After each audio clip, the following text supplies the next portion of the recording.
Anda akan menyaksikan Damai Indonesiaku Spesial Ramadan dipersembahkan oleh Wadimor tentu sarung kita.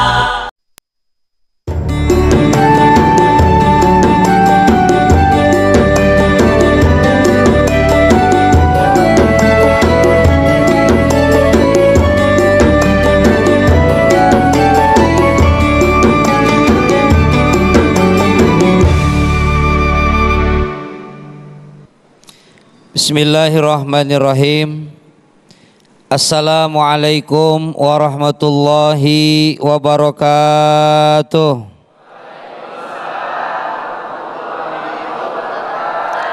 Alhamdulillah. Alhamdulillahilladzi ja'ala Ramadan syahrul rahmah wal maghfirah. Asyhadu an la ilaha illallah wahdahu la syarikalah. Wa asyhadu anna sayyidana Muhammadan abduhu wa rasuluhu la nabiyya ba'dah. Allahumma salli wa sallim wa barik ala sayyidina wa habibina wa syafi'ina wa maulana Muhammadin wa ala alihi wa sahbihi azma'in. Amma ba'd. Al-Mukarram, guru kita semua yang insya Allah nanti akan memberikan tausiah dan ilmunya kepada kita semua. Mudah-mudahan beliau panjang umur, sehat walafiat, dalam rahmat dan keberkahannya Allah Subhanahu wa ta'ala. Bapak Ibu, Bapak hadirin, Ibu hadirat, Bapak shaimin, Ibu shaimat, para pemirsa Damai Indonesiaku TV One dimanapun Anda berada. Mudah-mudahan segala amal ibadah kita diterima sama Allah dan dosa-dosa kita diampunkan oleh Allah. Pak, begitu kalau orang puasa. Iya. Alhamdulillah, hari ini kita berada pada tanggal berapa? 24. Berarti tinggal berapa hari lagi? Insya Allah 6 hari lagi. Insya Allah. Yang jelasnya kita tunggu pengumuman dari pemerintah. Nggak kayak kemarin ya, waktu awal tarawih ya. Ya kita pada nunggu aja ya. Nggak taunya alhamdulillah bisa tarawih. Nah jamaah sekalian, tinggal 6 hari lagi kita akan masuk ke dalam yang namanya Idul Fitri atau Lebaran. Ada tradisi yang memang sudah sudah berurat, sudah berakar dari sejak dulu kala, yaitu yang dikenal dengan nama tradisi mudik alias pulang kampung. Kalau orang pulang kampung berarti dia aslinya dari kampung, jadi karena memang balik ke kampung. Nah, perlu kita pahami Bapak Ibu bahwa tradisi mudik ini bukan baru-baru. Ini sudah terjadi sejak zaman dahulu kala. Sejak kapan? Ada seorang ahli sejarah dari Jogja. Beliau mengatakan, bernama Dr. Silvirio, bahwa yang namanya tradisi mudik itu sudah ada sejak zaman Majapahit dan Mataram Islam. Itu udah ada dari dulu tuh yang namanya mudik. Nah kita diikutin. Kemudian kapan adanya terkenal yang namanya mudik? Itu terkenal katanya tahun 70-an, kalau disebut sebahasa kita viral. Itu jadi tradisi kita. Makanya kalau udah menjadi tradisi, kebiasaan, al-adah muhakamah tarkul adah adawah.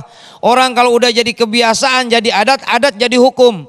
Kalau ada udah jadi kebiasaan jadi hukum, maka kalau orang enggak mudik jadi omong. Jadi sedih juga orang tuanya. Kenapa? Anaknya enggak mudik, sedih. Kenapa lu enggak balik? Enggak punya ongkos, sedih. Karena memang sudah jadi adat. Lu tega lu ya sama orang tua setahun sekali aja nggak balik, jadi omong. Padahal nggak balik karena nggak punya ongkos. Punya ongkos. Ya, gitu. Padahal menjadi adat, jadi kebiasaan. Pertanyaannya juga, apakah Rasulullah pernah melakukan mudik? Pernah nggak dengar Rasulullah mudik? Pernah nggak Rasulullah mudik? Hah? Pernah mudik nggak? Pernah, so tahu lo, sotoy. Pernah ibu. Rasulullah pernah hijrah dari Mekah ke Yastrib. Yastrib dulu, Madinah belakangan. Namanya kata ibu, emang Yastrib dulu ya? Gitu katanya. Yastrib teh Madinah. Dari Mekah ke aja Madinah dia mah. Emang mak begitu Pak. Emang kata dia begitu aja dia mah. Emang makhluk yang paling susah dipahami kan perempuan ya Pak ya. Dia mah pasang sen kiri belok kanan sah. Dan perempuan yang paling makhluk yang paling susah dipahami lah itulah perempuan. Pokoknya kalau dia lagi marah Pak nggak usah dilawan, asal dia bilang pokoknya, udah Bapak diem aja dah. Asal udah keluar kata pokoknya udah pasti kalah dah kita Pak. Ibu, Rasulullah Bapak pernah mudik dan Rasulullah pun pernah merasakan rasa kangennya terhadap Makkahnya, sebab beliau kan lahir di Mekah. Ada Asil Al-Ghifari, beliau ditanya, Sil dari mana? Kalau bahasa orang sini nih, bahasa orang sini. Sil dari mana? Bis mudik ya Rasul. Dari Mekah. Iya. Rasulullah pernah nanya, Sil gimana keadaan di sono sekarang di Mekah? Udah nggak banjir ya Rasul. Udah nggak banjir. Kenapa? Kalinya udah digedein. Awalnya banjir. Sekarang udah enggak. Sekarang udah cakep, udah bagus dah keadaan di Mekah. Maka kata Rasulullah, Asil sudah cukup, jangan kau ceritakan lagi Mekah karena membuat aku sedih. Rasulullah pernah kangen sama yang namanya tempat kelahiran.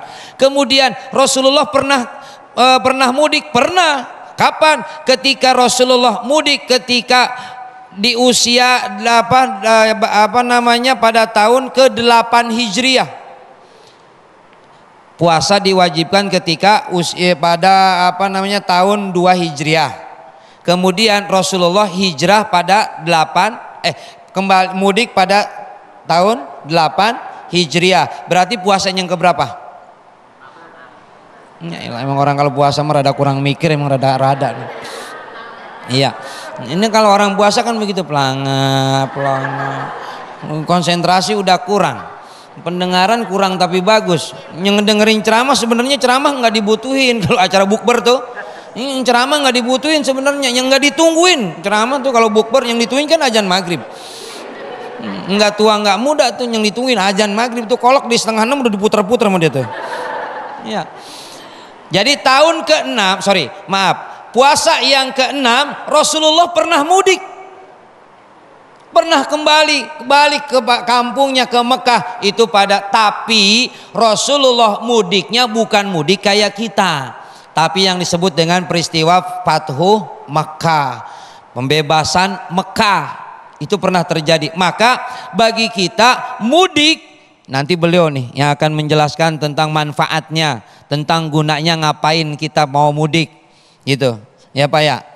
Kalau kita mudik pokoknya mah balik. Kalau ditanya dari mana tuh sejarahnya, mungkin kalau kata orang Jawa itu dari bahasa Jawa mulih disik jadi mudik gitu. Mulih disik jadi mudik. Kata kita orang Betawi mudik, orang udik gitu. Orang udik kan orang sono ya. Maji mudik katanya gitu. Padahal sama aja intinya mah. Yang terpenting bagi kita yang namanya mudik, pertama bisa menjaga silaturahim, itu tujuannya. Tujuannya silaturahim. Yang udah lama nggak ketemu, kita waktunya pulang ya pulang, ya ketemu secara fisik. Walaupun berjauhan kita bisa tiap hari silaturahim. Bisa zaman sekarang. Zaman sekarang handphone tinggal ceklek. Kalau zaman dulu kan Bapak waktu demenan dulu kan kalau kangen ngirim surat kan ya Pak ya. Iya kan ya. Kangennya Senin ngirim surat baru nyampe hari Jumat, kangen udah habis surat udah nyampe baru nyampe. Kalau zaman dulu, kalau zaman sekarang kan kangen melet nyampe. Kalau zaman sekarang ya bisa melalui silaturahim kita setahun sekali secara fisik mungkin kita pulang kepada keluarga, pada sanak famili keluarga handai tolan kita. Satu tujuan kita mudik itu. Yang kedua tujuan kita mudik apa? Untuk menyambungkan tali silaturahim di antara kita. Kalau bahasa Sundaman jangan sampai pareumeun obor. Ya di sono siapa, di kalau kampungnya nggak kenal siapa, cengar cengin nggak tahu, didemenin nggak tahu ponakan. Kenapa? Sebab dia nggak pernah ketemu dengan saudaranya.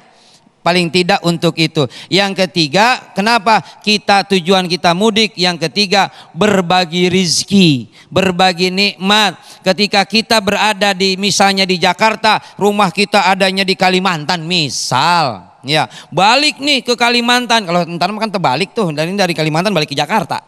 Iya, kalau sekarang balik ke sono masih ke sono kan ya. Nah, itu dalam rangka berbagi rezeki. Mudah-mudahan hidup kita senantiasa dibimbing, diaping dengan taufik dan hidayah dari Allah Subhanahu wa taala. Amin ya Allah ya rabbal alamin. Bismillahirrahmanirrahim. Assalamualaikum warahmatullahi wabarakatuh. Senang sekali pemirsa, alhamdulillahirrabbilalamin, Allah kembali mempertemukan kita dalam Majelis Ilmu Damai Indonesiaku spesial Ramadan.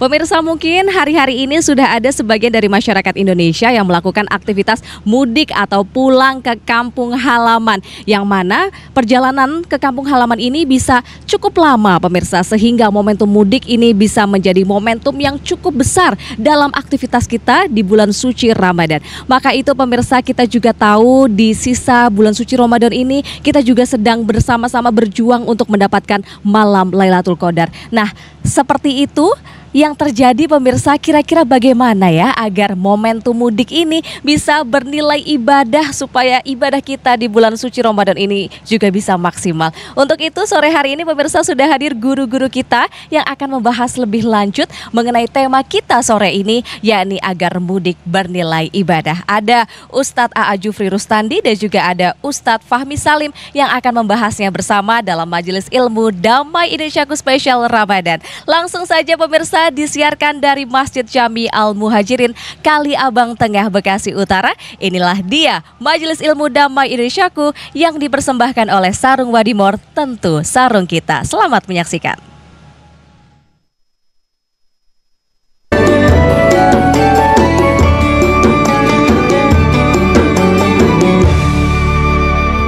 Baiklah pemirsa, kembali lagi di Majelis Ilmu Damai Indonesiaku spesial Ramadan, masih dalam bahasan mengenai agar mudik bernilai ibadah. Masya Allah, nah ini nih kita undang salah satu Ustadz yang juga turut memberikan tausiahnya. Hari ini ada Ustadz A.A. Jufri Rustandi. Assalamualaikum Ustadz. Assalamualaikum warahmatullahi wabarakatuh. Ya, Masya Allah, bagaimana kabarnya Ustadz? Alhamdulillah sehat, lihat dong, sehat seger. Ya, seger. Ustadz, ngomong-ngomong nih Ustadz, nanti Ustadz Idul Fitri akan mudik atau enggak nih Ustadz? Alhamdulillah kebetulan saya mah enggak ya, enggak mudik lah, asli orang sini. Asli orang sini, Masya Allah. Tapi biasanya aktivitasnya apa saja Ustadz kalau tidak mudik begitu, berarti di rumah ada aktivitas apa saja biasanya kalau Idul Fitri? Biasanya karena memang kita punya pesantren, biasanya kalau bahasa kerennya mah open house lah. Open house, Masya Allah. Open house gitu ya. Kemudian ya terima tamu paling kayak seperti itu aja. Kalau biasanya kan mudik itu sebelum Lebaran kan? Ya Ustadz. Ya kalau tradisi di kita ya persiapan Lebaran lah, biasa-biasa aja. Oh gitu ya Ustadz. Tapi tetap biasa. Ada halal bihalal ya open house itu ya Ustadz ya. Masya Allah. Nah tapi sebenarnya ya Ustadz, ini kan sebagai masyarakat Indonesia sudah menganggap mudik ini sebagai semacam budaya. Iya betul. Kewajiban, pokoknya mau pulang ke kampung halaman begitu. Nah itu dia. Padahal kita saat ini kan masih juga di bulan puasa nih Ustadz. Nah lalu bagaimana ya kira-kira puasa orang-orang yang mudik Ustadz? Apakah boleh orang-orang yang melakukan perjalanan? Karena kan mudik juga ada yang jauh sekali Ustadz, ada yang bisa mungkin di jalan bisa 12 jam seharian begitu ya. Nah puasanya bagaimana Ustadz? Apakah boleh tidak puasa? Kira-kira keringanan apa sih yang Allah berikan kepada orang yang melakukan perjalanan? Apakah itu termasuk boleh tidak puasa? Bagaimana Ustadz? Baik. Dalam ajaran agama disebut dengan namanya rukhsah. Rukhsah itu keringanan. Yang namanya keringanan mau diambil boleh, tidak pun tidak apa-apa. Mau diambil silahkan, itu hak kita. Nah di antaranya rukhsah bagi orang yang melakukan perjalanan dalam surat Al-Baqarah ayat 185, kata Allah Subhanahu wa taala, "Wa man kana maridun aw ala safarin fa iddatun min ayamin ukhar." Kalau orang dalam keadaan sakit, kemudian dia melakukan safar, perjalanan, maka boleh dia mengganti puasanya di luar hari-hari, di luar bulan Ramadan. Jadi ada keringanan yang Allah berikan bagi seseorang yang dalam keadaan safar, di antaranya mudik tadi, itu untuk tidak berpuasa. Karena memang dia itu rukhsah, maka rukhsah itu boleh diambil, boleh tidak. Saya mau ambil, mangga silahkan, karena memang agama membolehkan. Saya nggak saya ambil tuh rukhsah, ya juga nggak masalah, seperti itu Kak. Berarti melihat kondisi masing-masing juga ya Ustadz ya. Jika mungkin masih mampu diambil itu tidak masalah ya Ustadz ya. Oke, gitu. Masya Allah. Nah terus kemudian ya Ustadz, ada juga nih sebagian masyarakat yang karena memang sudah mewajibkan mudik ini ya Ustadz ya, ingin sekali pulang ke kampung halamannya, bertemu dengan keluarga tercinta, orang tua tercinta. Namun ternyata sedang berada di kondisi ekonomi yang mungkin mepet begitu Ustadz. Sehingga mereka untuk mudik ini harus berhutang atau harus pinjam terlebih dahulu, dan ketika kembali ke perantauan harus membayar hutang-hutang itu. Nah kalau dari Islam sendiri Ustadz, pandangannya melihat kondisi seperti itu bagaimana Ustadz? Nih wallahu a'lam kalau tentang seperti itu. Jadi begini maksudnya, mudik itu menjadi kewajiban karena memang kewajiban diwajibkan kepada pribadi. Tetapi kalau yang namanya utang itu memang kewajiban yang harus diselesaikan secara hukum syar'i. Gitu. Nah, masalahnya adalah ketika dia pulang memaksakan diri, motivasinya apa? Ingin berjumpa keluarga begitu? Cuman kalau bisa berjumpa dengan memaksakan diri, apa termasuk keterpaksaan itu menjadi mudorot akhirnya. Nah, bisa kan kita silaturahim by phone? Masih bisa. Bisa Ustaz. Masih bisa by phone, masih bisa video call, masih bisa telepon kayak gitu. Itu masih bisa kita lakukan daripada memaksakan diri untuk pulang.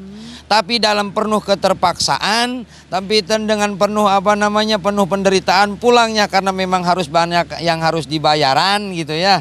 Nah itu kan berisiko. Gitu. Jadi jangan sampai kita yang memaksakan untuk pulang itu menjadi masalah gitu. Makanya menghindari darurat itu gitu. Jadi lebih meminimalisir daruratnya ya gitu, resikonya. Betul, apalagi kita kan ini sebenarnya masih berharap mendapatkan Lailatul Qadar juga ya sebagai umat muslim. Lebih baik memaksimalkan ibadah daripada mikirin pulang tapi boleh hutang. Ustadz ya. Ujung-ujung cuma gaya doang. Masya Allah. Nah kalau gitu kita langsung saja deh dengarkan ini pemirsa TV One, apa saja sebenarnya syarat-syarat mudik ini bisa bernilai ibadah, akan langsung dijelaskan oleh Ustadz Fahmi Salim. Langsung saja ini dia, silahkan Ustadz. Assalamualaikum warahmatullahi wabarakatuh. Alhamdulillah wa syukrulillah wa la hawla wa la quwwata illa billah. Allahumma salli wa sallim wa barik ala Muhammadin wa ala alihi wa ashabihi wa man tabi'ahum bi ihsanin ila yaumiddin, amma ba'du. Hadirin hadirat jamaah Masjid Jami' Al Muhajirin Kali Abang. Betul. Alhamdulillah. Warga Bekasi Utara ini ya. Bahasanya bahasa apa ini bahasa? Bahasa Bekasi. Oh, kirain bahasa planet mana itu. Alhamdulillah seluruh pemirsa TV One dimanapun berada, tadi kita sudah mendengarkan sama-sama tentang sejarah mudik. Mudik aja bakal ada sejarahnya. Ya, padahal kita sudah terbiasa untuk melaksanakannya setiap tahun. Tapi barangkali tadi nggak ngerti, kita nggak paham ternyata bahwasanya Rasulullah SAW juga pernah mudik, kangen sama yang namanya Mekah. Walau bagaimanapun tanah kelahiran itu menyimpan sejuta kenangan, betul? Betul? Banyak saudara, banyak famili. Kita dulu waktu keluar dari kampung halaman kita pergi merantau ke kota-kota besar, ya, cuma dibekelin apa? Dibekelin doa sama orang tua. Alhamdulillah. Maka itu mari kita sama-sama di penghujung bulan suci Ramadan ini kita menggali hikmah tentang perjalanan mudik ini, bukan hanya sebagai sebatas sebuah tradisi, bukan hanya sebagai sebuah pertunjukan kolosal. Karena yang namanya mudik ini kayaknya cuma ada di daerah-daerah kawasan Melayu seperti Indonesia dan Malaysia. Ada sedikit di Pakistan, Bangladesh, tapi di negara-negara Islam lain nggak ada yang namanya mudik. Bapak Ibu hadirin rahmati Allah Subhanahu wa taala, setiap amal yang dilakukan, perbuatan yang dilakukan oleh setiap muslim, walaupun itu awalnya adalah sebuah kebiasaan, tradisi, tapi bisa bernilai ibadah. Amal kalau diniatkan dia untuk beribadah kepada Allah, selama amal itu tidak bertentangan dengan nas-nas syariat, tidak bertentangan dengan larangan Allah, walaupun tidak ada perintahnya di dalam agama, seperti halnya tradisi kita mudik, maka itu juga bisa bernilai ibadah. Bagaimana caranya supaya mudik kita bermakna, supaya mudik kita berkah? Satu, kita harus pasang niat yang benar, yang ikhlas karena Allah. Niatnya buat apa? Menyambung tali silaturahim, menyambung ukhuwah Islamiyah, berbakti kepada orang tua. Jangan niat mudik, niatnya untuk apa? Flexing, ya, pamer kekayaan, pamer anak istri, ya.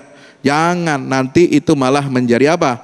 Menjadi penyakit ain. Ada orang gak suka ngelihat tampilan kita, yang suka pamer malah justru jadinya penyakit. Hati-hati.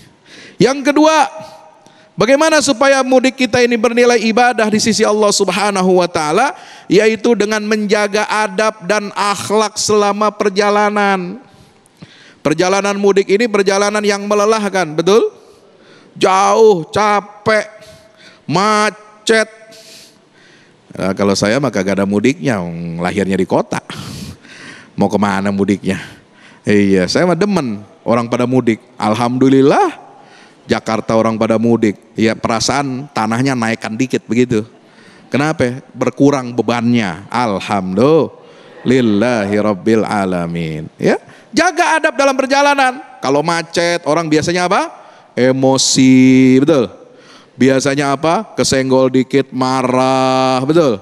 Nah, sekarang supaya mudik kita ini bernilai ibadah, maka kita harus banyak-banyak tenggang rasa, harus banyak sabar, harus banyak senyum kepada sesama pemudik, harus sama-sama kita saling tolong menolong, insya Allah. Kalau ada yang nanya, bang, kalau ini mau jalan ke sini gimana arahnya, tunjukin kalau kita tahu, insya Allah. Sebab Bapak Ibu waktu mudik bukan pedagang lagi. Kalau pedagang kan biasanya kalau ditanya, ini kagak ada di sini, barangnya beli di mana? Kagak tahu, betul? Takut saingan barangkali. Nah, kalau orang mudik mau saingan apaan? Ya, kagak ada yang disaingin. Insya berikan apa yang bisa kita beri, saling berbagi, buka puasa bersama, insya Allah. Yang ketiga, jaga sholat kita. Jangan sampai karena alasan mudik, kemudian sholatnya dientar-entar, kemudian dia lupa, kemudian dia tidur, udah kecapean. Padahal Allah Subhanahu wa taala sudah memberikan banyak keringanan. Ada dispensasi buat orang yang musafir perjalanan jauh, dia bisa menjamak sholat, dia bisa mengqashar sholatnya sebagaimana firman Allah dalam surah An-Nisa ayat 101. Insya Allah. Yang dijamak itu sholat yang mana aja? Zuhur sama asar. Terus maghrib sama isya. Jangan dibalik, maghrib sama asar di jamak, nggak bisa, ya. Atau isya sama subuh, nggak ada jamaknya isya sama subuh, ya. Nauzubillah min. Jadi pelajari ini ilmu tentang apa? Safar. Makanya ada fikih tentang safar. Bagaimana kita mengerti, tahu hukum-hukum, bagaimana kita saat berjalan jauh, ya, apalagi bersama-sama. Insya baik itu naik pesawat, mau naik kereta, mau naik kapal laut, ya, mau naik moda transportasi darat, semuanya boleh dijamak, dikosor. Insya Allah. Oh, kan naik pesawat kan gampang Pak Ustadz. 1 jam sampai, 2 jam sampai, beda sama yang darat. Sama aja, orang namanya bepergian jauh. Itu perasaan apa? Jauh dari rumahnya. Kesel, ada bawaannya kesel, pernah? Iya, kesel. Bawa tentengan, gembolan, emang enak? Kagak enak. Perasaan jauh dari rumah itu memang tidak nyaman. Makanya diberikan keringanan sama Allah Subhanahu. Bagaimana hukum berwudu, bagaimana tayamum, harus kita pelajari insya Allah. Yang berikutnya Adab kita untuk menjaga nilai ibadah dalam mudik itu bagaimana?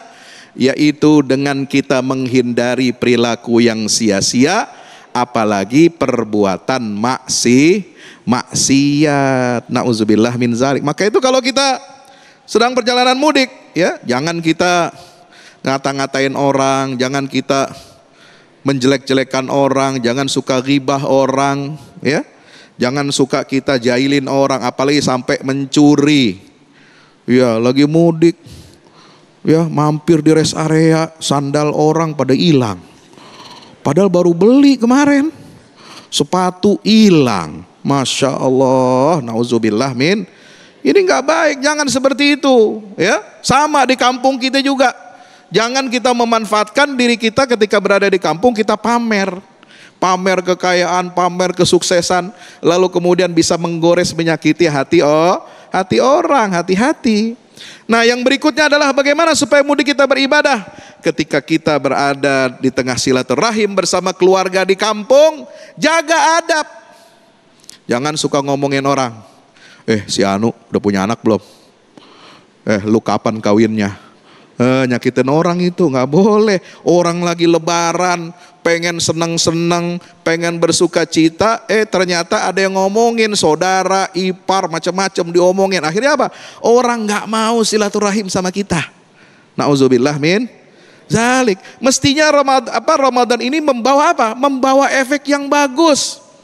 Hati yang bersih dibawa sampai ke Idul Fitri. Ucapan kita benar, ucapan kita lurus, nggak menyakiti dan menggores hati orang lain. Siap apa siap?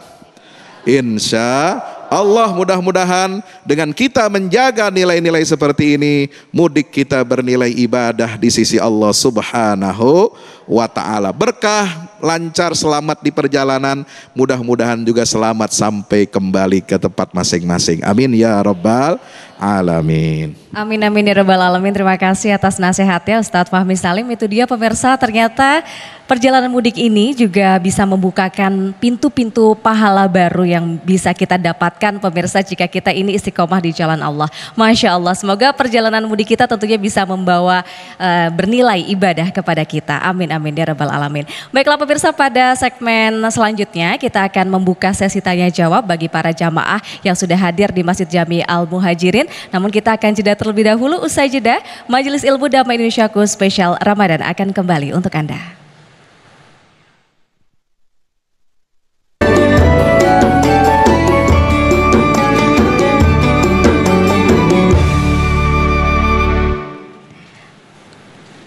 Alhamdulillahirrabbilalamin, pemirsa, kembali lagi di Majelis Ilmu Damai Indonesiaku spesial Ramadan. Kita masih dalam bahasan mengenai agar mudik bernilai ibadah. Masya Allah, kita akan mempersilahkan kepada para jamaah yang sudah hadir di Masjid Jami Al Muhajirin untuk bisa memberikan pertanyaannya kepada guru-guru kita di depan. Kami persilahkan dari jamaah ibu-ibu terlebih dahulu. Ibu silahkan boleh berdiri, perkenalkan diri, asalnya dari mana, dan langsung sebutkan pertanyaannya kepada guru-guru kita. Silahkan.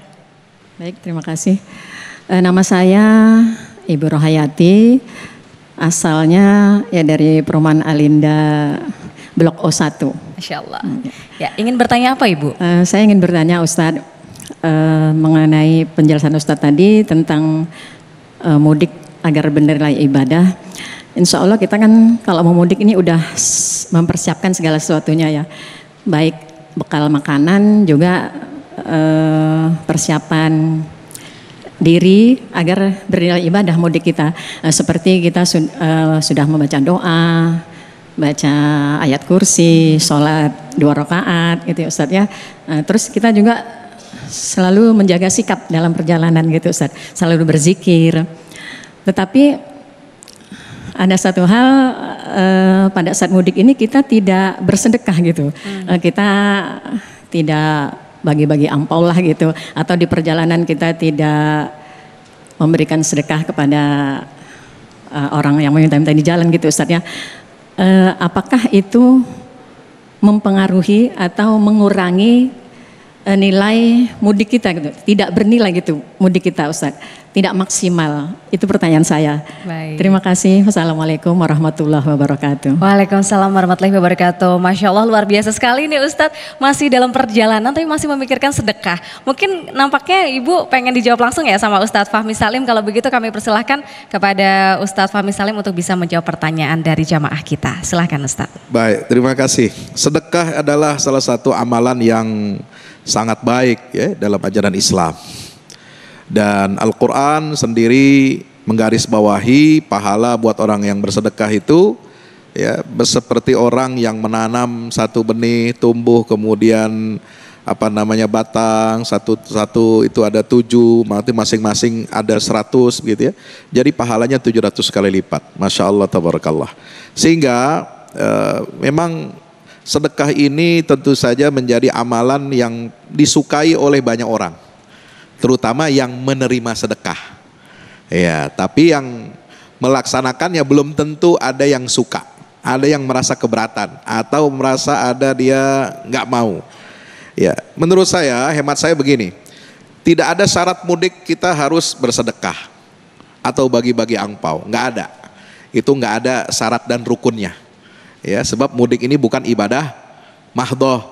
Kalau ibadah mahdoh, sholat ada syarat rukunnya, wudhu ada rukunnya, ya, tayamum ada rukun-rukunnya. Tapi kalau mudik, ya namanya ibadah sosial, itu nggak ada syarat dan rukunnya. Tapi kalau mau dilakukan sebagai bentuk apa? Idkhalus surur ila qalbi muslim, memasukkan ya rasa bahagia kepada setiap hati setiap muslim, ya itu sangat berbaik dan berpahala di sisi Allah Ta'ala. Itu dapat menyempurnakan silaturahim kita. Ya, tapi kalau enggak punya, ya jangan dipaksakan. Kalau misalnya terbatas hanya untuk keluarga dekat, ya, untuk orang tua terutama. Nih yang paling penting nih sedekah buat orang tua. Insya Allah sama saudara kandung, ya. Kalau yang lain itu sifatnya apa? Mustahab. Itu tambahan. Insya Allah kalau ada rezeki boleh dibagi ke yang lain, kepada ponakan, kepada famili, tetangga-tetangga di kampung. Tapi kalau enggak, memang terbatas, ya tahu sendiri kan kita ekonomi lagi lagi agak susah nih sekarang, ya. Nah, TST aja TST, tahu sama tahu, sama-sama susah masalahnya. Ya, jangan suka celamitan, minta-minta begitu ya. Maka itu boleh. Kita nggak ada syarat harus ada sedekah atau tidak ada sedekah. Yang penting bagaimana kelapangan rizki kita pada saat itu. Insya Allah.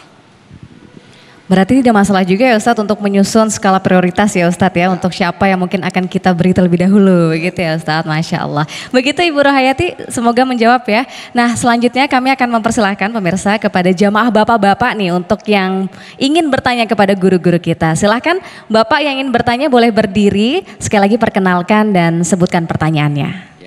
Assalamualaikum warahmatullahi wabarakatuh. Waalaikumsalam warahmatullahi wabarakatuh. Nama saya Purwanto dari Majelis Taklim Forsilogis Alinda Kencana.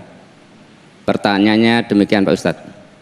Tadi telah disampaikan oleh Pak Ustadz bahwa sedekah di kampung itu tidak harus karena memang ajarannya tidak ada gitu kan. Artinya bukan kewajiban yang utama. Pertanyaan saya begini. Bagaimana kalau umpama zakat mal kita bawa ke kampung, kita bagikan di saudara-saudara kita yang ada di kampung? Apakah itu lebih afdol untuk saudara kita atau kita berikan zakat mal itu di tempat kita tinggal yang ada sekarang ini? Terima kasih. Assalamualaikum warahmatullahi wabarakatuh. Waalaikumsalam warahmatullahi wabarakatuh. Pertanyaan luar biasa dari Pak Purwanto bisa dijawab oleh Ustadz Jufri Rustandi. Silahkan Ustadz. Bismillahirrahmanirrahim. Terima kasih Bapak. Antara zakat, infak, sedekah, itu ada tingkatannya tuh. Pertama zakat, 2 infak, 3 sedekah. Zakat tahunan sesuai dengan haulnya. Kalau infak sesuai dengan penghasilannya. Infak bukan iuran paksa. Kita infak iuran paksa. Kalau harus kemudian sodakoh, kalau sodakoh boleh berbentuk uang, boleh tidak berbentuk, bukan nggak pakai uang. Orang lu mah matanya duitan mulu, duitan. Boleh berbentuk uang, boleh tidak berbentuk, enggak ngomong, boleh tidak berbentuk. Maksud diantaranya doa, maksudnya begitu. Uang lagi, dekat-dekat lebaran duit mulu otak lo nih. Nih, pertanyaan si bapak, bolehkah di manakah kita berzakat? Upayakan berzakatlah di mana tempat kita tinggal ketika kita bekerja. Kita utamakan wal akrobin, walaupun makna akrobin itu dua. Makna akrobin itu bersedekah itu atau berzakat itu kepada wal akrobin. Siapa wal akrobin?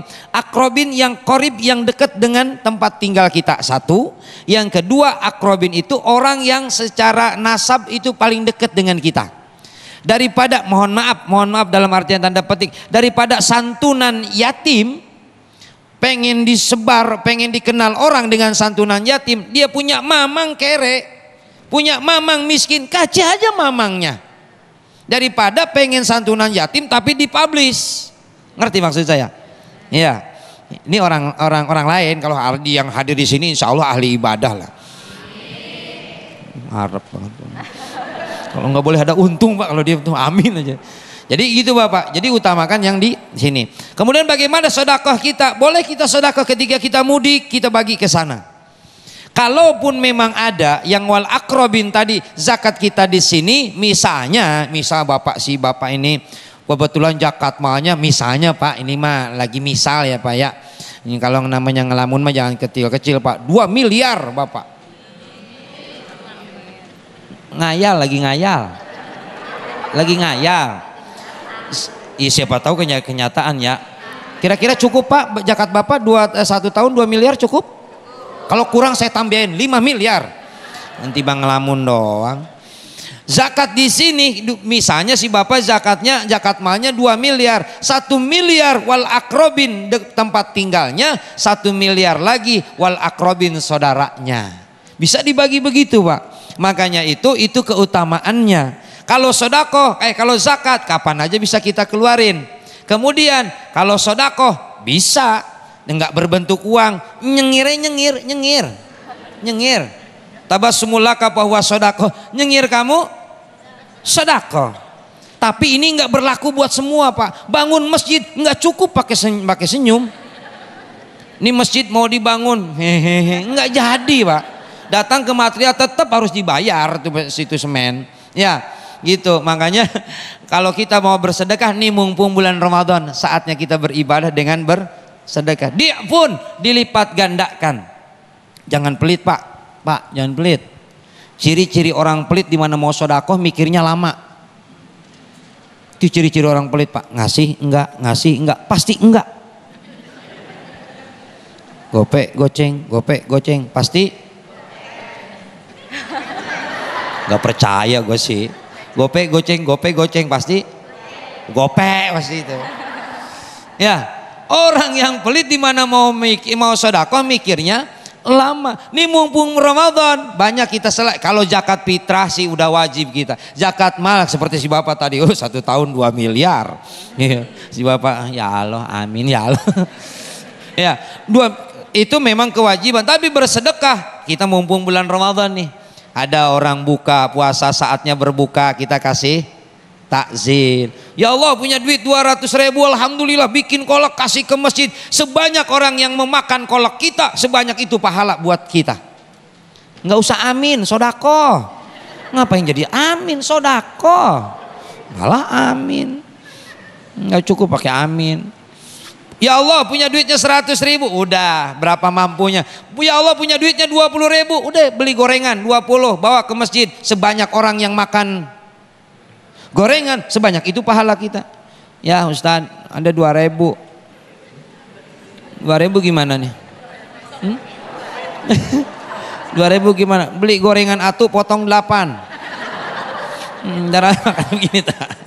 Ya, karena memang ini bulan Ramadan, saatnya kita untuk berbagi. Kalau zakat yang Bapak maksudkan wajib itu mah. Ya, disebutnya pajak pala. Zakat fitrah disebut pajak pala tuh, orang Betawi itu kelakuannya tuh. Lu udah bayar pajak pala lu kata gitu kata. Iya. Ya kalau kita ngikutin perkembangannya tuh. Ya kalau sekarang kalau nggak salah anjuran pemerintah kalau zakat fitrah berapa? 1.700 kalau di daerah. Nggak tahu kalau di kota. Kalau di sini kan rata-rata orang kaya nih. Aminnya kencang berarti susah, Pak. Sebab kalau orang kaya disebut didoain kaya nggak bakalan ngomong amin. Sekarang gue udah kaya. Ini kelihatannya orang-orang kaya ini. Nggak ada yang amin. Memang orang susah delitan, Pak, orang susah. Makanya ini mumpung bulan Ramadan, saatnya kita berbagi. Mudah-mudahan kita semua dalam rahmat dan keberkahnya Allah Subhanahu wa taala. Amin amin ya rabbal alamin. Ini Ustadz nih ngomong-ngomong soal pelit, nampaknya ini jamaah di sini nggak pelit Ustadz. Karena tadi baik itu jamaah ibu-ibu, jamaah bapak-bapak nanya soal sedekah, soal zakat, masya Allah sudah berpikir untuk menyisihkan hartanya untuk membawa keberkahan bagi dirinya sendiri tentunya di bulan suci Ramadan ini. Masya Allah. Semoga lancar ya Bu semuanya ya, sedekah, zakat dan lain sebagainya. Amin amin ya rabbal alamin. Baiklah pemirsa, pada segmen berikutnya kami akan giliran mempersilahkan untuk para pemirsa TV One dimanapun berada untuk bisa juga bertanya kepada guru-guru kita melalui akun Instagram di @damaiindonesiaku_tv1. Sekali lagi di @damaiindonesiaku_tv1. Pemirsa bisa langsung berkomentar, sampaikan pertanyaannya melalui kolom komentar yang ada di Instagram tersebut dengan fotonya Ustadz Jufri dan juga Ustadz Fahmi Salim pemirsa, dengan tema kita pada sore hari ini yakni agar mudik bernilai ibadah. Baiklah kalau begitu kita akan jeda terlebih dahulu. Usai jeda, Damai Indonesiaku Spesial Ramadan akan segera kembali untuk Anda. Pemirsa, Anda masih menyaksikan Damai Indonesiaku Spesial Ramadan yang dipersembahkan oleh Sarung Wadimor, tentu sarung kita. Masya Allah, alhamdulillahirrahmanirrahim. Pemirsa, kami masih menghimpun pertanyaan dari para pemirsa TV One yang masuk melalui akun Instagram kami yakni @damaiindonesiaku_tv1. Nah, sembari menunggu pertanyaan dari para jamaah ini masuk, kami akan mempersilahkan kembali kepada jamaah yang hadir di Masjid Jami Al Muhajirin untuk bisa kembali bertanya kepada guru-guru kita, baik itu Ustadz Jufri maupun Ustadz Fahmi Salim. Kami persilahkan dari jamaah ibu-ibu terlebih dahulu yang ingin bertanya. Tadi ada atas nama siapa Ibu? Silahkan perkenalkan diri dulu ya Bu ya. Ini dengan Ibu siapa Bu? Ibu Zaliha. Ibu Zaliha, silahkan ajukan pertanyaannya kepada guru-guru kita. Assalamualaikum warahmatullahi wabarakatuh Ustadz. Di sini saya nama Zaliha dari Majelis Taklim Nurul Iman. Yang ingin saya tanyakan, bagaimana cara kita mensikapi atau bersikap saat mudik? Ada salah satu kerabat kita yang selalu membanggakan hartanya, yang pamer-pamer harta atau pamer anak-anaknya. Anakku udah jadi ini, jadi ini, jadi ini. Aku sudah beli ini, beli ini. Nah itu aja Pak Ustadz, bagaimana cara kita bersikap. Terima kasih. Wassalamualaikum warahmatullahi wabarakatuh. Waalaikumsalam warahmatullahi wabarakatuh. Masya Allah. Ini nampaknya akan dihadapi oleh kita semua begitu ya Ustadz ya, ketika mudik nantinya di kampung halaman. Nah selanjutnya akan dijawab terlebih dahulu oleh Ustadz Jufri Rustandi. Silahkan Ustadz dijawab pertanyaan dari Ibu Jaleha. Bagaimana menghadapinya Ustadz? Saya pikir sama Kiai Fahmi. Ustadz Jufri dulu, silahkan Ustadz. Dulu lagi bengong.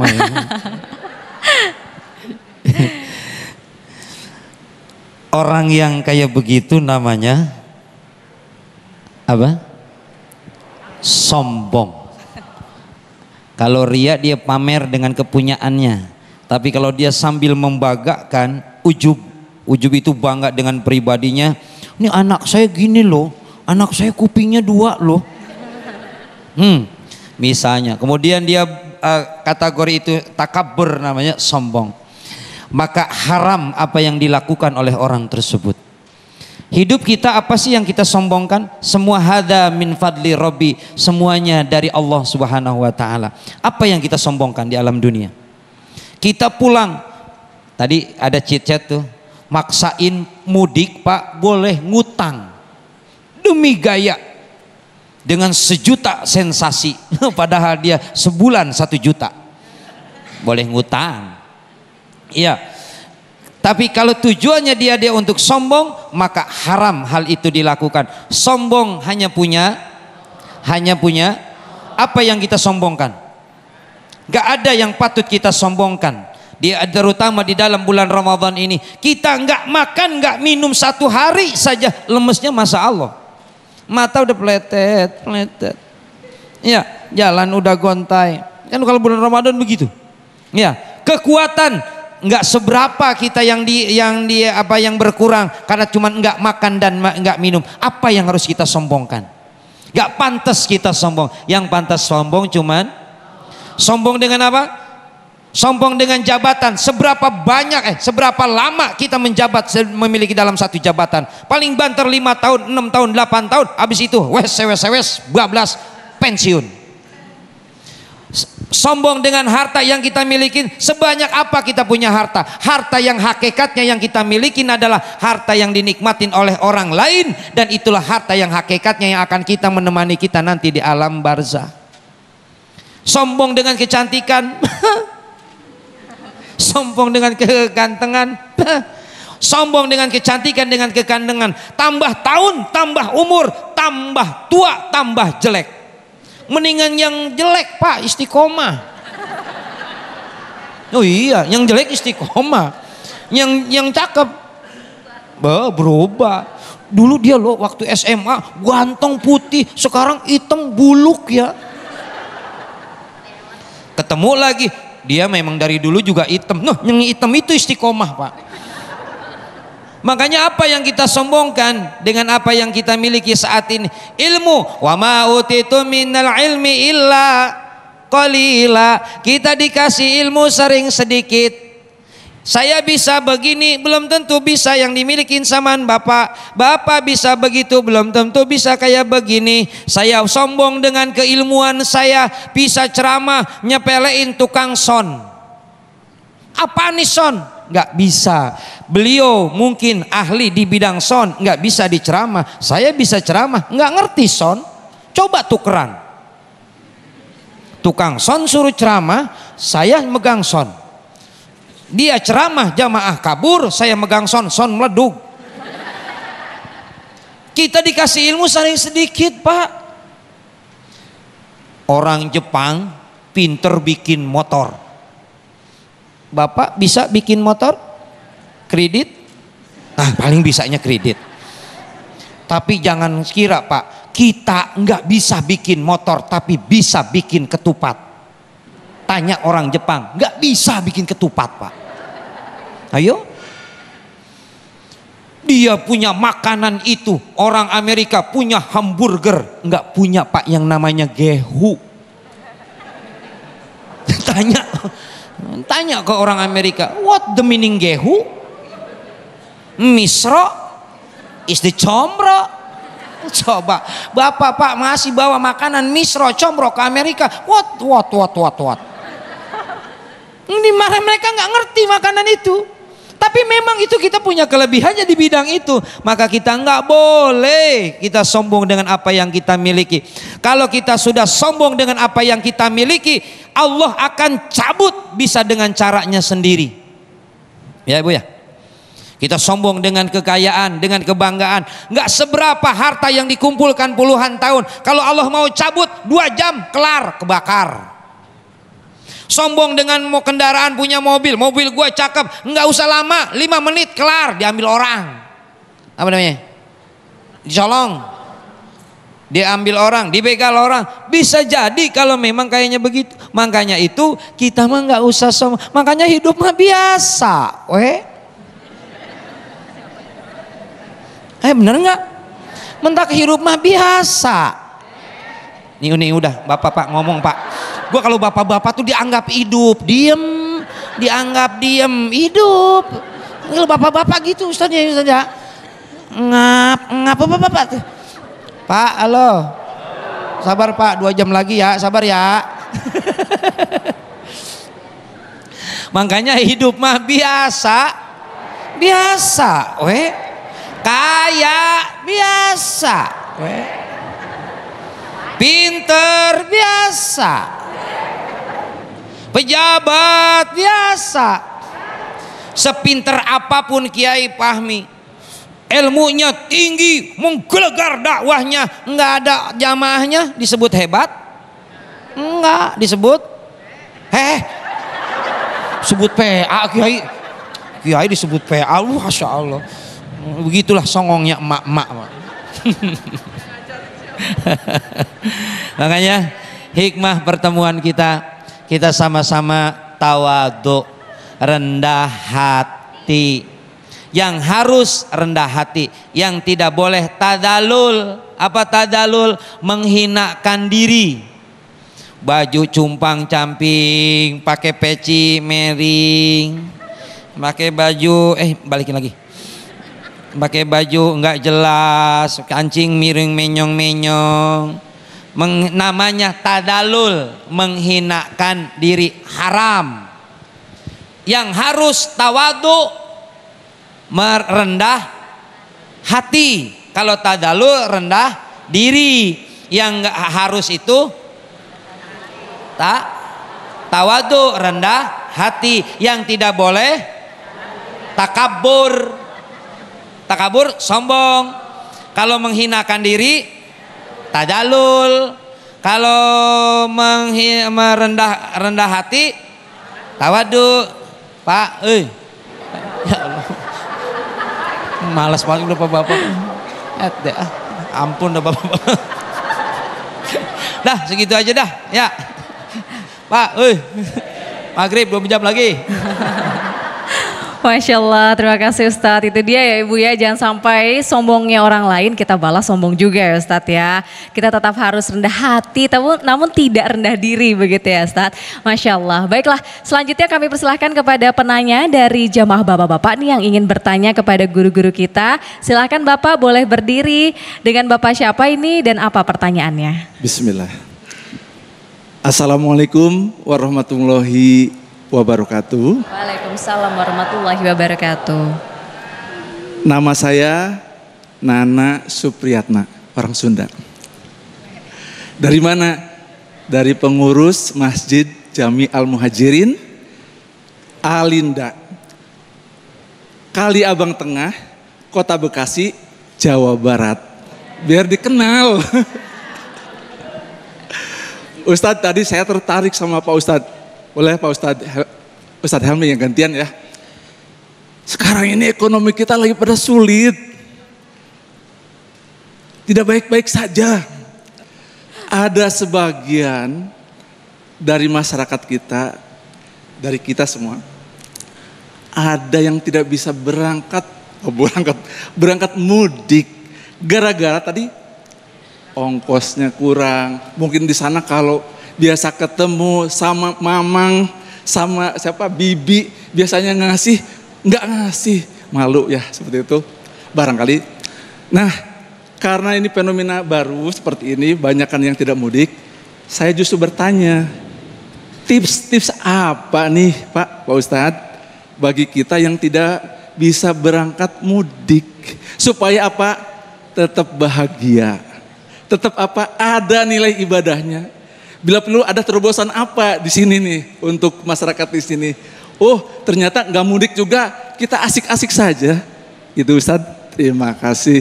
Wassalamualaikum warahmatullahi wabarakatuh. Waalaikumsalam warahmatullahi wabarakatuh. Pak Nana, pertanyaan akan langsung dijawab oleh Ustadz Papi Salim. Silahkan Ustadz. Masya Allah, tabarakallah Pak Nana ya. Ini fenomena Pak Nana ini yang disampaikan beliau itu sebenarnya saya sudah tiap tahun udah kayak begitu. Saya gak mudik bahagia aja. Ya, gak mudik kemana-mana ya tetap happy, tetap senang ya. Alhamdulillah. Begini, jadi memang situasi dan kondisi setiap orang di setiap zaman, setiap generasi dan setiap waktu juga berbeda satu dengan yang lain. Ya, tentu saja memang karena sudah biasa ya, karena mudik itu ditradisikan. Mudik itu sudah menjadi sebuah kelaziman, bahkan pemerintah turun tangan untuk mengatur kelancaran ya semua moda transportasi. Bahkan kemarin kita juga bersyukur ya, saya dengar nih Mbak ya, Ustadz juga pemerintah juga sudah memberikan relaksasi. Apa itu relaksasi? Ya diskon tiket pesawat, ya kereta dan lain sebagainya. Cuma saya belum dengar ada diskon apa? Diskon BBM-nya belum ada. Ya, sama diskon mungkin tol juga mungkin sudah ya. Alhamdulillah ya. Nah sampai seperti itu perhatian Jadi pemerintah juga ingin masyarakat kita juga bisa menikmati kebahagiaan bersama keluarga-keluarganya di kampung masing-masing. Jadi memang sudah ada seperti itu ya, ada berbagai fasilitas, kemudahan-kemudahan, ada berbagai macam instansi yang memberangkatkan beberapa bus untuk mudik bareng bersama ke kampung ya. Bahkan sekarang ada partai politik, ada macam-macam lah. Saya kira itu nanti bisa dilihat ya. Tapi persoalannya bagi sebagian besar kalangan kita, terutama kelas menengah ini. Nah, kelas menengah ini kan ya tanggung ya. Bukan yang atas, bukan juga yang paling bawah. Jadi kelas tanggung ini yang menengah. Nah, ini sekarang memang sedang mengalami turbulensi, tengah mengalami resesi. Ya, bagaimana kita menyikapi mudik ini supaya di satu sisi kita bisa tetap menjaga silaturahim, menjaga ukhuwah, tetapi tidak mengurangi kekhidmatan kita terutama dalam beribadah. Begini, jamaah yang dirahmati Allah Subhanahu wa taala, esensi kita hidup di dunia ini tentu saja adalah semua dalam rangka beribadah kepada Allah Subhanahu wa taala ya. Wa ma khalaqtul jinna wal insa illa liya'budun. Ma uridu minhum min rizqin wa ma uridu ayyut'imun innallaha huwar razzaqu dzul quwwatil matin. Makanya kenapa ketika Allah mengatakan ya bahwasanya aku tidak menciptakan jin dan manusia kecuali untuk menyembahku, itu diiringi dengan kalimat apa? Ma uridu minhum min rizqin. Aku tidak mengharapkan dari mereka kasih rezeki buat saya. Wa ma uridu ayyut'imun, saya juga tidak mengharapkan balasan supaya mereka beri makan buat saya. Innallaha huwar razzaqu dzul quwwatil matin. Kenapa? Karena Allah Subhanahu wa taala sajalah Dia yang maha pemberi rizki dan yang maha kuat dan kuasa. Alhamdulillah. Artinya bagaimana? Ya, kalau kita sebagai hamba Allah menjalani kehidupan kita, berusaha yang terbaik sudah kita jalani, ya kita tawakal kepada Allah. Allah yang akan memberikan rizki dan mencukupi rizki buat semua hamba-hambanya. Kalaupun ada anak, bapak, ibu, mohon maaf saya ngomong di sini di televisi, mungkin didengarkan di kampung-kampung, ya sampai ya insya. Mungkin ada anaknya sekarang tahun ini nggak bisa mudik. Ya, mohon supaya orang tua di kampung-kampung ini mengikhlaskan dan meridhoinya. Kalau memang itu betul-betul urgent, ya anaknya tidak mampu atau belum bisa bersilaturahim, ya sampai ke kampung halaman, sampai kenapa? Mungkin tiketnya atau jaraknya atau banyak pertimbangannya. Ya, tapi kita yakin, ya rezeki semua sudah diatur oleh Allah Subhanahu wa ta'ala, insya Allah. Nah kita juga dengan orang yang ada di kampung, saudara-saudara kita juga bukan berarti apa, ajang silaturahim Idul Fitri ini ajang untuk kita untuk apa, pamer, mempertontonkan ya kehebatan, kesuksesan kita gitu ya. Karena apa? Karena silaturahim itu bukan untuk mendapatkan balasan. Kalau kita ingin mendapatkan balasan dari silaturahim kita, itu namanya bukan al-wasil tapi al-mukafi. Orang yang ingin dibalas, kalau kita kunjungi maka kita ingin dibalas dikunjungi sama orang. Itu baru namanya al-mukafi. Tapi kalau al-wasil, orang yang menyambungkan silaturahim justru kepada orang yang selama ini dia tidak punya hubungan baik dengan kita, insya kita silaturahim kepada orang tersebut, nggak pernah silaturahim ke kita, nggak pernah datang ke kita, kita yang datangi. Nah, oleh sebab itu jangan kita berkecil hati. Nah, bagaimana caranya sekarang kita bisa bersilaturahim, tetap happy, tetap bahagia? Ya sekarang bisa dengan apa? Dibantu dengan perkembangan teknologi, ya bisa dengan apa? Kita menelpon orang tua kita, bisa video call, ya bisa kemudian mengirimkan apa? Hadiah mengganti kehadiran fisik kita kirim paket dah nih. Nah ini kan masih ada waktu 6 hari. Tapi biasanya kalau paket 6 hari ini biasanya suka nyasar. Kenapa ya? Udah overload. Ya, nanti nunggunya malam baru mau takbiran baru nyampe. Itu buru-buru orang pada kurir-kurir pada ngumpul ngubek-ngubek ya. Masya Allah, tabaraka. Itulah ya kondisi kita sekarang ini gitu ya. Jadi bisa mengganti silaturahim itu secara fisik dengan apa? Beri hadiah ya, dengan berikan ucapan selamat, dengan kita bersapa namanya menyapa orang-orang yang ada di kampung kita, dengan cara kita mendoakan mereka. Insya Allah mudah-mudahan semuanya, apakah yang mudik atau yang tidak mudik, kalau kita dilandasi niat kita untuk ibadah, dilandasi kita dengan keridhaan, ya, untuk saling maaf memaafkan, insya Allah jarak yang berjauhan itu tidak akan menghalangi kita untuk tetap apa? Saling bersaudara karena Allah Subhanahu wa ta'ala. Amin ya rabbal alamin. Demikian. Amin ya rabbal alamin. Tidak perlu berkecil hati, bisa ada cara lain ya. Kalau misal pemirsa ternyata tidak bisa mudik, bisa bersilaturahmi melalui handphonenya, smartphone-nya begitu ya, atau melalui media sosial. Semoga orang-orang keluarga tercinta di kampung halaman juga memahami, ikhlas dan juga mengerti. Amin ya rabbal alamin. Baiklah pemirsa, pada segmen berikutnya di giliran kita nanti akan mempersilahkan ya para pemirsa TV One yang ingin juga bertanya kepada guru-guru kita yang sudah berkomentar di akun Instagram @damaiindonesiaku_TV1. Kita akan jeda terlebih dahulu, usai jeda kami akan kembali.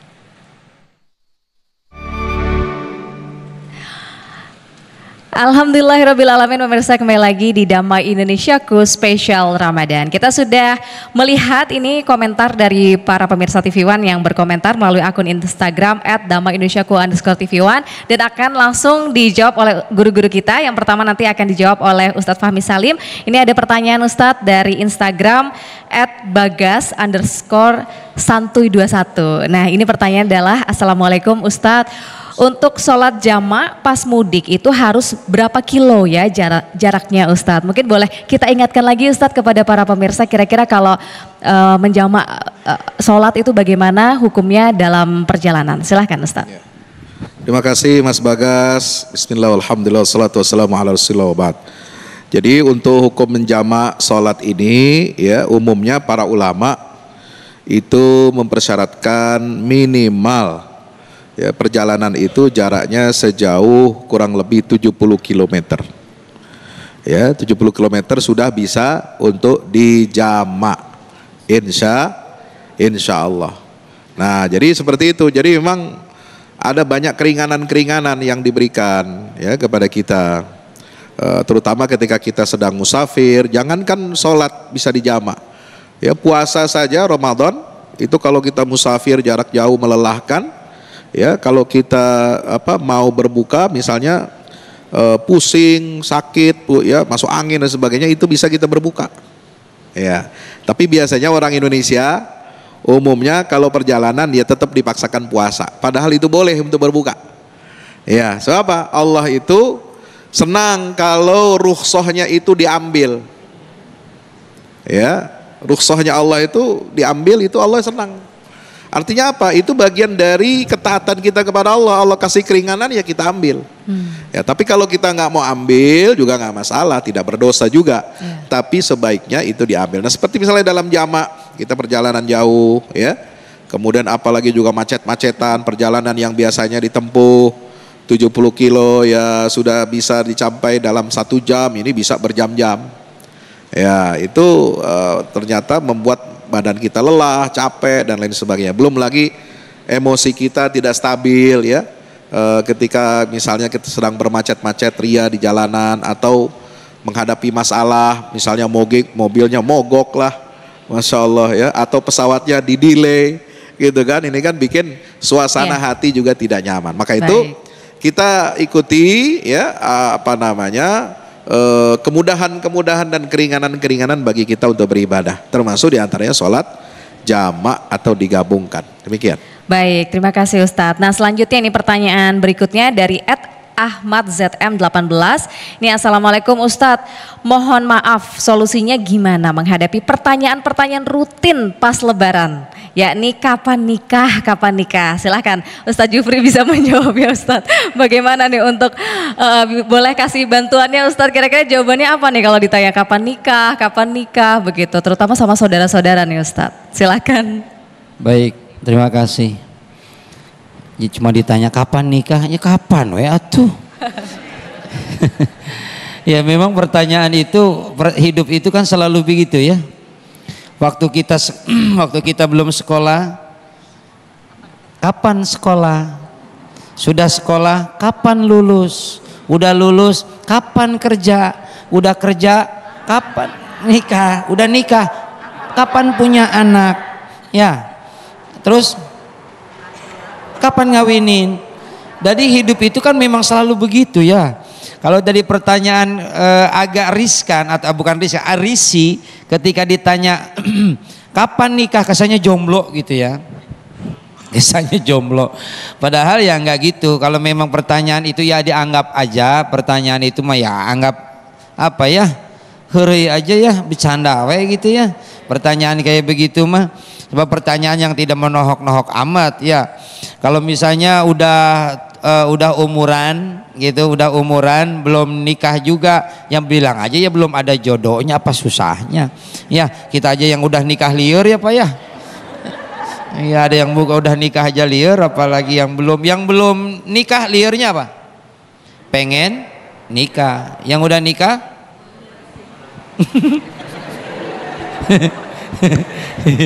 iya kan begitu ya.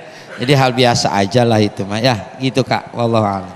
Baik, nah Ustadz ternyata ini jamaah kita juga masih ada yang ingin mengajukan pertanyaan ya. Kita kasih kesempatan untuk satu orang tadi jamaah bapak-bapak yang masih ingin bertanya kepada guru-guru kita. Dengan Bapak siapa Pak? Boleh silahkan berdiri, perkenalkan ini dengan Bapak siapa dan apa pertanyaannya. Assalamualaikum warahmatullahi wabarakatuh. Waalaikumsalam warahmatullahi wabarakatuh. Nama saya Fauzan, asal dari jamaah Masjid Jami Al-Muhajirin. Izin bertanya Ustadz, kita mendapati dua fenomena. Ketika kita hendak mudik pulang kampung, kita rindu orang tua, rindu saudara. Sementara kita juga ingin mendapatkan Lailatul Qadar.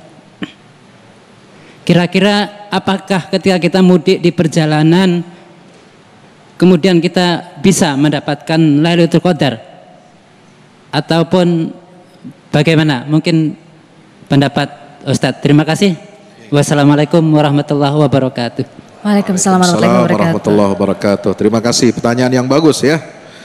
Mencari dan memburu Lailatul Qadar itu adalah sunnah Nabi SAW. Taharru Lailatul Qadri fil ashril awakhir min Ramadan. Carilah malam kemuliaan itu pada 10 hari yang terakhir di bulan Ramadan. Bagaimana caranya? Nabi SAW mencontohkan sebagaimana diriwayatkan oleh Ibunda Aisyah radhiyallahu anha, kana Rasulullah SAW ya'takifu fil ashril awakhir hatta tawafahullah. Nabi itu selalu i'tikaf untuk mencari Lailatul Qadar di 10 hari terakhir sampai beliau diwafatkan oleh Allah Subhanahu wa ta'ala. Tetapi jangan salah, yang dinamakan kita dapat meraih kemuliaan Lailatul Qadar itu bukan hanya dengan ibadah di dalam masjid, bukan hanya dengan zikir, dengan duduk di dalam saja, tapi ketika kita beramal soleh, ketika kita membantu orang fakir miskin pada malam itu, ketika kita menjenguk orang sakit. Jadi Lailatul Qadar ini bisa dijumpai di mana-mana dengan semua amal soleh. Bukan hanya duduk diam saja di masjid, tapi juga misalnya kita Lailatul Qadar malam 10 hari terakhir kita mengunjungi orang sakit, tangga kita, mengantarkan jenazah kalau ada yang meninggal dunia, kalau ada orang yang kekurangan makan diberi makan, ya. Insya Allah semua dapat Lailatul Qadar. Amin ya rabbal alamin. Termasuk niat untuk jumpa berbakti pada orang tua. Kalau kita dalam perjalanan, insya Allah sambil kita berzikir, kita juga dapat Lailatul Qadar. Amin ya rabbal alamin. Amin, amin ya rabbal alamin. Itu dia ya Ustadz. Jadi kalau dalam perjalanan berzikir terus kepada Allah, insya Allah semoga kita semua tetap bisa mendapatkan Lailatul Qadar. Amin amin ya rabbal alamin. Baiklah pemirsa, Damai Indonesiaku Spesial Ramadan akan jeda terlebih dahulu. Usai jeda kami akan kembali.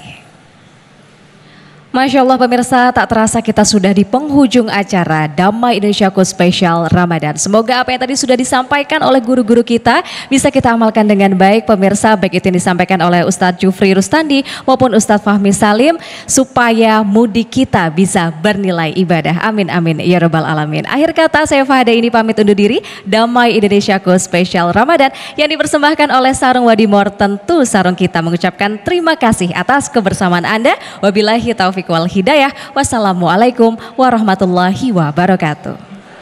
Allahumma salli wa sallim wa barik ala Muhammadin wa ala alihi wa sahbihi ajma'in. Alhamdulillahi rabbil alamin. Subhanakallahumma wa bihamdika asyhadu an la ilaha illa anta astaghfiruka wa atubu ilaih. Rabbi anfa'na bima 'allamtana, rabbi 'allimna alladhi yanfa'una, rabbi faqina wa faqih ahlana wa qarabatilana fi dinina. Allahumma sallimna ila Ramadan wa sallim lana Ramadan wa tusallim minna mutaqabbala.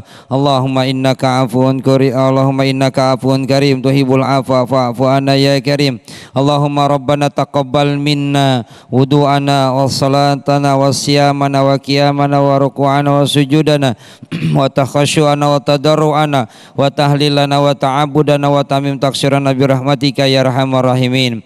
Allahumma inna nas'aluka imanan daima wa nas'aluka qalban khashi'a. Rabbana atina fid dunya hasanah wa fil akhirati hasanah wa qina adzabannar. Walhamdulillahi rabbil alamin. Assalamualaikum warahmatullahi wabarakatuh.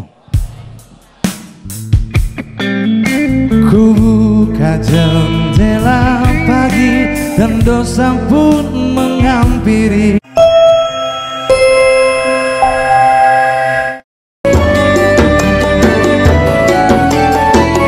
Anda baru saja menyaksikan Damai Indonesiaku Spesial Ramadan, dipersembahkan oleh Wadimor, tentu sarung kita.